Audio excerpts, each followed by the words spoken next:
Merci Père Yahweh pour ce jour de nous permettre d'être ici en ce 29e jour de notre programme de jeûne et de prière de 40 jours. Merci Seigneur de nous soutenir avec la force, avec la vitalité dont nous avons besoin. Merci Saint-Esprit d'être avec nous depuis le premier jour et chaque jour jusqu'à ce 29e jour, nous enseignant toutes choses, nous montrant où aller, nous construisant spirituellement. Merci Saint-Esprit pour l'écriture de ce jour. Acte 4, versets 18 et 19, je lis. Et les ayant appelés, ils leur défendirent absolument de parler et d'enseigner au nom de Yahshua. Pierre et Jean leur répondirent, jugez s'il est juste devant Dieu de vous obéir plutôt qu'à Dieu. Fin de citation. Merci Seigneur Yahweh pour cette écriture. Que soit béni ton Saint-Nom, Seigneur Yahweh. Il nous apprend aujourd'hui un principe central qui parfois n'est pas enseigné dans les églises chrétiennes. Obéir aux hommes ou à Yahweh. Obéir aux hommes ou à Yahweh. Dans la vie, le chrétien est confronté au choix de savoir à qui faire allégeance, aux hommes ou à Yahweh. L'allégeance, définition, l'allégeance est l'obligation de fidélité et d'obéissance qu'une personne doit à la nation à laquelle il appartient et au souverain devant qui il se soumet. L'allégeance est une démonstration de soutien et même de soumission à quelqu'un ou à un groupe. Maintenant, parlons de la première partie de ce sermon, la question casse-tête. La question casse-tête. L'allégeance est démontrée, puisque tout ceci c'est pour la réponse qui vient toujours de la bouche des gens. Il est écrit, soumettez-vous aux autorités terrestres. Par conséquent, non, jamais, ne critique même pas les autorités qui sont sur terre parce qu'elles viennent de Dieu. Parlons-en avec les Écritures. C'est ça que le Saint-Esprit a voulu qu'on fasse aujourd'hui.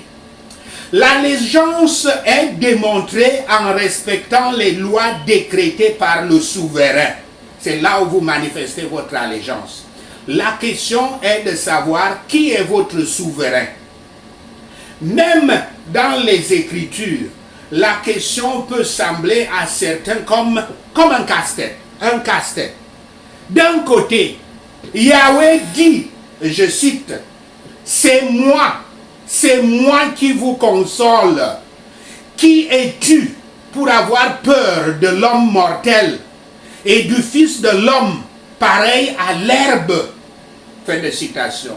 Ça, c'est une citation d'Ésaïe 51, verset 12. D'un autre côté, l'apôtre écrit, et je cite, que toute personne soit soumise aux autorités supérieures, car il n'y a pas d'autorité qui ne vienne de Dieu. Et les autorités qui existent ont été instituées de Dieu. Fin de citation. Ça, c'est une citation de Romains 13, verset 1. Et c'est cette écriture que beaucoup aiment souvent citer. Et là-dedans, l'apôtre était en train de répéter autorité émanant de Dieu, émanant de Dieu.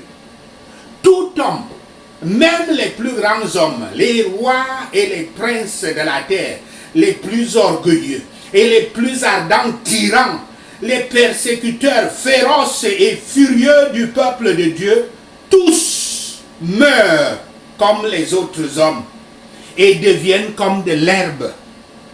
L'herbe n'est bonne qu'à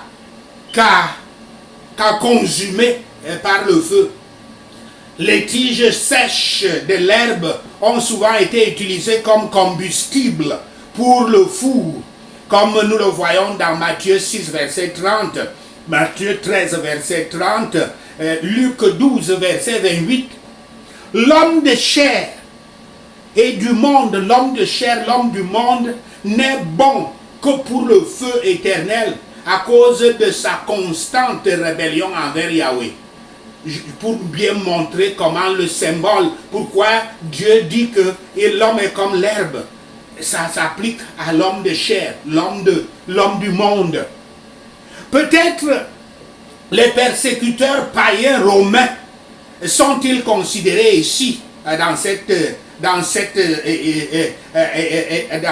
parole de notre Seigneur Yahweh, dont les édits étaient, ces persécuteurs romains dont les édits étaient très terribles pour les premiers chrétiens, dont les persécutions étaient très violentes et furieuses, et les tortures et les morts auxquelles il leur avait jeté étaient terrifiantes. Et ceci mit ces premiers chrétiens en grande peur. Mais ils n'avaient eu aucune raison de craindre ces hommes qui pouvaient détruire leur corps, mais rien de plus. Ou plutôt, car ce sont les hommes mortels. Ces persécuteurs romains, ce sont des hommes mortels. Et ils sont effectivement morts. Et leur persécution avait pris fin. Ou peut-être, c'était l'homme du péché, le fils de la perdition, de l'antichrist, est ici désigné, qui à son époque les faisait trembler, comme cela est dit dans Apocalypse 13, verset 3, mais devait mourir. Et son pouvoir, celui-là doit mourir. Et son pouvoir aussi, l'antichrist va mourir. Son pouvoir aussi, et il sera détruit avec le souffle de la bouche du Christ et l'éclat de sa venue. Par conséquent, l'église de Yahweh et ses membres n'ont aucune raison d'avoir peur des hommes au point de leur conférer leur allégeance. Car un souverain que personne ne craint ne peut être un véritable souverain. Il y a un souverain pour toi, seulement celui que tu crains. Pourtant, je rappelle encore que l'apôtre Paul a dit que chaque âme soit soumise aux puissances, aux autorités supérieures. Alors que notre Seigneur Yahshua, d'un autre côté, dit: nul ne peut servir deux maîtres, car ou il haïra l'un et aimera l'autre, ou il s'attachera à l'un et méprisera l'autre. Fin de citation. Ça c'est Matthieu 6, verset 24. On ne peut donc pas avoir deux souverains. Un chrétien ne peut pas dire qu'il a deux souverains. Le souverain de son pays et Dieu Yahweh, ça n'a aucun sens. Cette personne-là n'est certainement pas un chrétien. La deuxième partie de cette présentation, l'allégeance de Pierre et Jean est commise seulement à Yahweh et non pas à l'autorité du Sanhédrin. L'allégeance de Pierre et Jean est commise seulement à Yahweh, est donnée seulement à Yahweh et non pas à l'autorité du Sanhédrin. Le Sanhédrin était la plus haute autorité de Judée sous occupation romaine. Il était composé de trois partis principaux: les pharisiens, les sadduciens et les scribes, également connus comme enseignants de la loi de Moïse.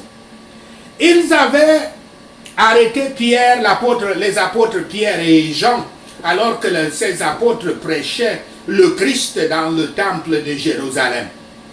Toutes les persécutions de ces dirigeants souverains sont pour que la doctrine du Christ ne soit pas répandue parmi les gens. Mais il ne pouvait pas dire qu'elle est fausse ou dangereuse, ou de mauvaises tendances. Et ils avaient honte de ne pas avoir une véritable raison, ce qui témoignait de leur hypocrisie, de leur méchanceté, de leur tyrannie. Et ils avaient honte. Ils avaient donc honte de ne pas avoir de raisons valables. Avant d'entrer dans le temple pour délivrer leur sermon dans le temple, les apôtres Pierre et Paul passèrent à côté d'un mendiant paralytique qui ne regardait que leurs mains, regardait que leurs mains. Je cite l'Écriture. Alors Pierre lui dit, je n'ai ni argent ni or, mais ce que j'ai, je te le donne. Au nom de Yahshua Christ de Nazareth, lève-toi et marche. Fin de citation. C'est dans Acte 3, verset 6. Le paralytique se tint debout, marcha et les suivit dans le temple où ils allaient prêcher. Le miracle émerveilla et attira tous les habitants de Jérusalem aux apôtres. Alors la question des souverains, des dirigeants du Sanhédrin était: que devons-nous faire à ces hommes quand ils les avaient arrêtés? Que devons-nous faire à ces hommes? L'objet que ces dirigeants avaient en vue était évidemment d'empêcher la prédication de Pierre et de Jean. Le miracle avait été réalisé et les gens, les populations l'avaient cru. Les dirigeants ne pouvaient pas espérer pouvoir nier un tel miracle avec succès. Le seul objet était donc d'empêcher les apôtres de faire l'usage du nom, car ils avaient vu qu'ils devaient convaincre, que les apôtres devaient convaincre le peuple que Yahshua est le Messie. La question était donc, de quelle manière devrait-il éviter cela? Il y avait plusieurs solutions en vue. Soit il les faisait mourir, soit en les emprisonnant, soit en les flagellant, ou soit en exerçant simplement l'autorité de parler, ou en les bannissant. Du premier choix, ils furent dissuadés, sans doute par peur de la multitude, par peur des populations. Et ils avaient donc adopté le dernier choix et semblaient supposer que le simple exercice de leur autorité suffirait à les dissuader à l'avenir de prêcher encore ce nom. Le verset 18 des Écritures de ce jour mentionne le mot le conseil. Le conseil, parlons-en. En grec, c'est traduit le Sanhédrin. Le Sanhédrin. Ce corps, cette Cour suprême, cette Assemblée nationale, c'était tout ça à la fois, étant aussi en même temps la présidence, la royauté même de Juda. Ce corps était composé de 71 à 72 hommes et était chargé des principales affaires de la nation. C'était un corps de grande influence et de puissance. Et donc, ces membres supposaient que leur commandement, leur ordre pourrait suffire à empêcher les Galiléens ignorants, ces Galiléens ignorants de parler. Ils n'étaient même pas éduqués, les Galiléens. C'était des broussards, comme certains appellent, des villageois. Devant ce même corps et probablement les mêmes hommes, notre Seigneur Yahshua avait été accusé et par eux condamné avant qu'il fût livré au gouverneur romain, comme nous le voyons dans Matthieu 26, verset 59 et autres versets. Et devant ce même corps et en présence des mêmes hommes, ses dirigeants, Pierre avait tout juste renié son sauveur de peur. Dans Matthieu 26, verset 70 et autres versets. Le fait que les disciples avaient fui une première fois et que Pierre avait nié son sauveur, peut-être même haï son maître, opérait pour inciter ses dirigeants à croire qu'ils seraient terrifiés, que ces apôtres seraient terrifiés par leurs menaces et dissuadés de prêcher publiquement au nom de Yahshua. Ensuite, ils ont dit, nous les menacerons sévèrement. Et ils avaient dit, nous les menacerons sévèrement. La menace était un ordre de ne pas enseigner, ce qui implique leur mécontentement s'ils le faisaient et leur punition par conséquent, pour leur rappeler qu'il faut qu'ils se souviennent comment ils avaient mis Yahshua Christ à mort. Cette menace n'était cependant pas efficace cette fois-ci. À l'occasion suivante, qui s'était déroulée peu après dans Actes 5, verset 40, ils avaient ajouté leur menace de le flageller, de flageller Pierre, afin de les empêcher de prêcher au nom de Yahshua. Ils ont dit de ne pas enseigner au nom de Yahshua, c'est-à-dire une doctrine quelconque ou, comme le dit la version arabe de l'écriture, le nom de Yahshua, qu'il ne soit pas évoqué. Rappelez-vous que le nom de Yahshua, à ne pas confondre avec Jésus et d'autres noms, j'ai dit le nom de Yahshua est le plus grand nom, le plus grand nom qu'on ait jamais connu et qui ne sera jamais connu, avec un nom porteur de plein pouvoir et de puissance sur toutes les créatures, sur toute la création. Car l'Écriture dit, et je cite, par conséquent, Dieu l'a hautement exalté et lui a donné un nom qui est au-dessus de tout nom, qu'au nom de Yahshua, tous les genoux se prosternent, des choses dans le ciel et des choses dans la terre et des choses sous la terre. Fin de citation. C'est une citation de Philippiens 2, versets 9 à 10. L'autorité supérieure de la Judée était déterminée à effacer ce nom merveilleux et puissant, Yahshua.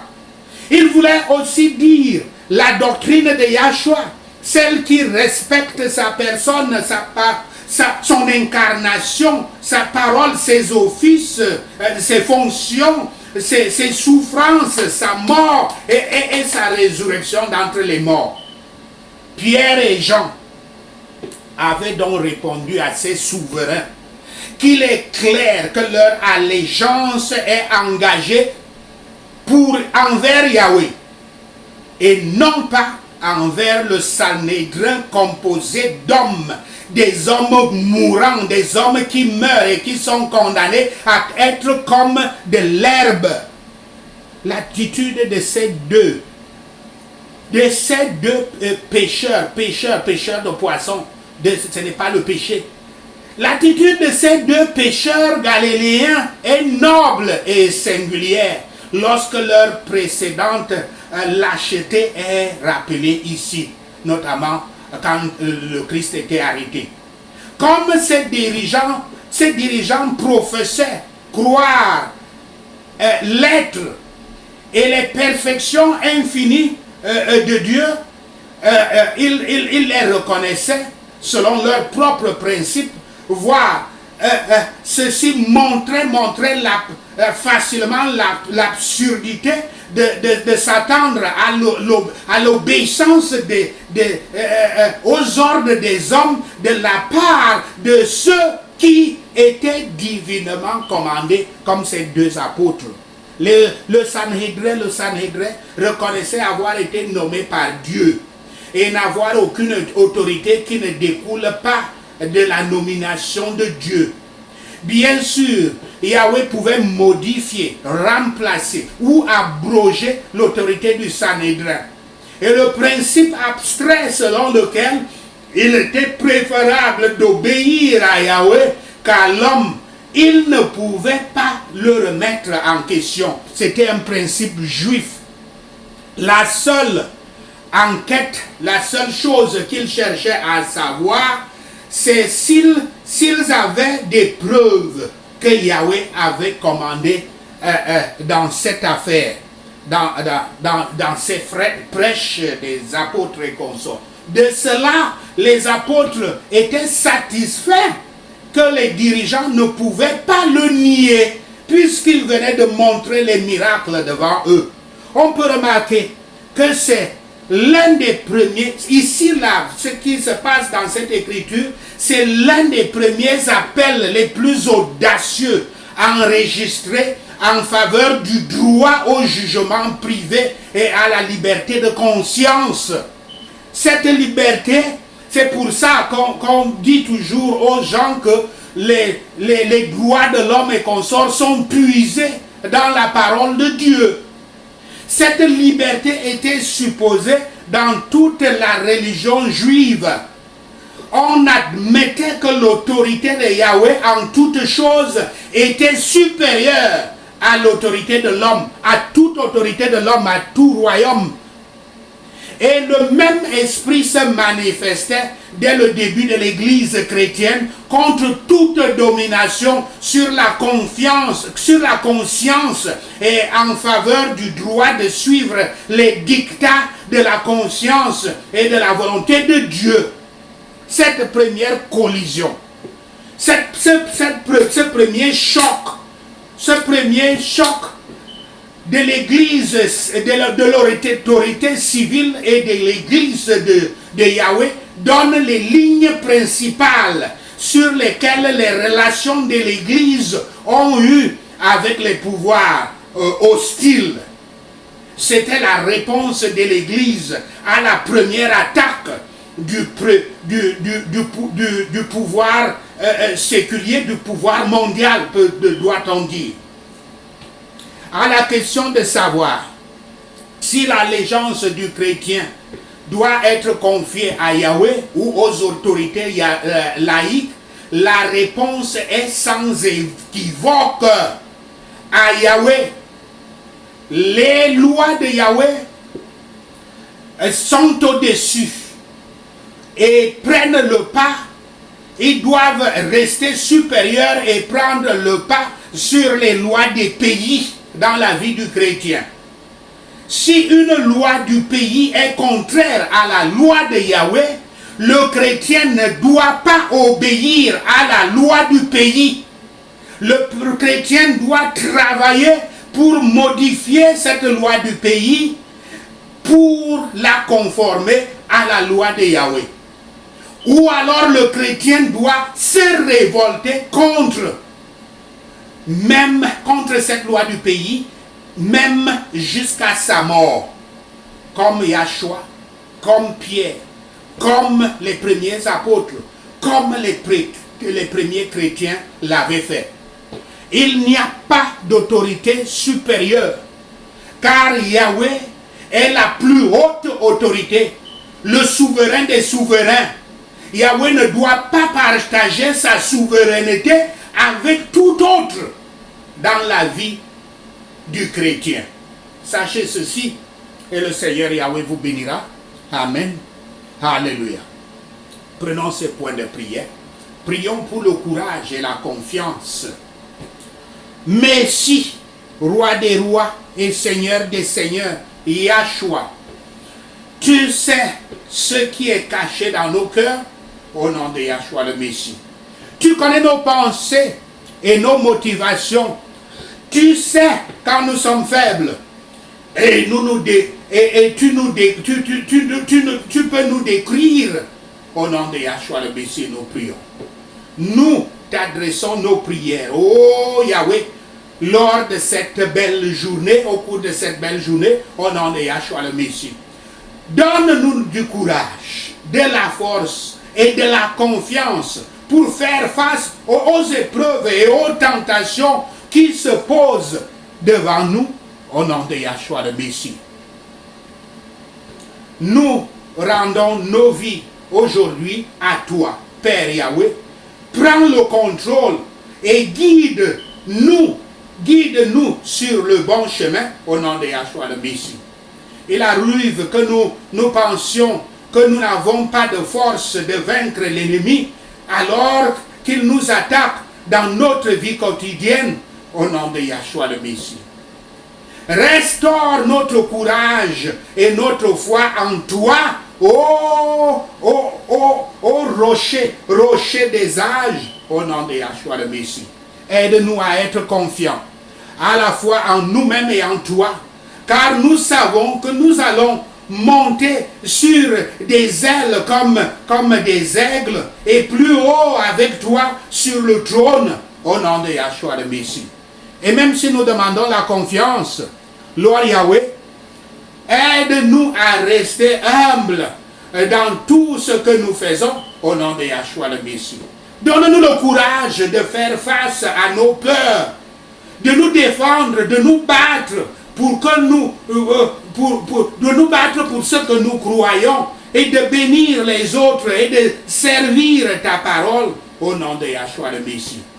Que le feu qui brûle en nous touche la vie des autres